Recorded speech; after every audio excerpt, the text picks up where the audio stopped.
pour mon premier espace en tant que président de la FNPL et surtout aussi président du Collège des producteurs. Un espace très particulier. Pourquoi? Parce que les éleveurs étaient au rendez-vous. Mais par contre, le monde politique, on l'a senti beaucoup moins au rendez-vous, notamment pas de présence du ministre, pas de présence d'eurodéputés.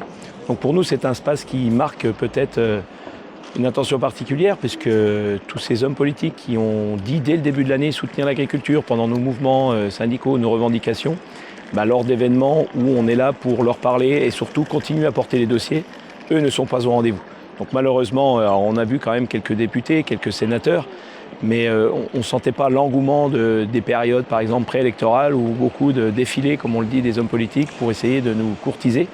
Mais aujourd'hui, on a vraiment besoin d'une politique claire de la part du nouveau gouvernement sous Michel Barnier. Donc j'attends de sa part vraiment une prise de conscience rapide que l'agriculture ne peut pas attendre les temps longs de la politique française actuelle. Et donc on a besoin de reprendre les dossiers qui étaient sur la table et qui sont toujours là. Je vais parler du plan élevage par exemple, mais on peut parler d'un dossier qui est vraiment présent là en ce moment même sur l'ensemble des territoires français. C'est cette fameuse crise sanitaire, FCO, MHE, j'en passe, c'est des meilleurs.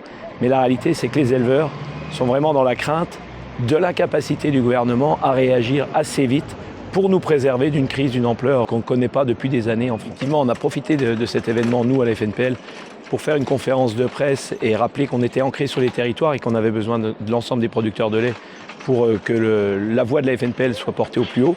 Et on avait invité donc Anne-Laure Babot à participer à cette conférence pour qu'elle nous en dise un peu plus sur cette enquête parlementaire qui avait été demandée par l'ancien gouvernement, donc sous Gabriel Attal, pour savoir ce qui manquait et ce qui fonctionnait dans les lois Egalim. Donc la FNPL a toujours été avant-gardiste et en avance sur cette loi Egalim. Et aujourd'hui, ce qu'on a demandé à Anne-Laure, c'est que ce rapport il soit utilisé et qu'il soit utile et publié au plus vite. Donc elle nous a garanti de porter auprès du ministre dès qu'il serait connu au ministre de l'Agriculture. Et nous serons là aussi pour relayer tous les points qui nous sont favorables et positifs pour assurer un revenu décent à nos agriculteurs.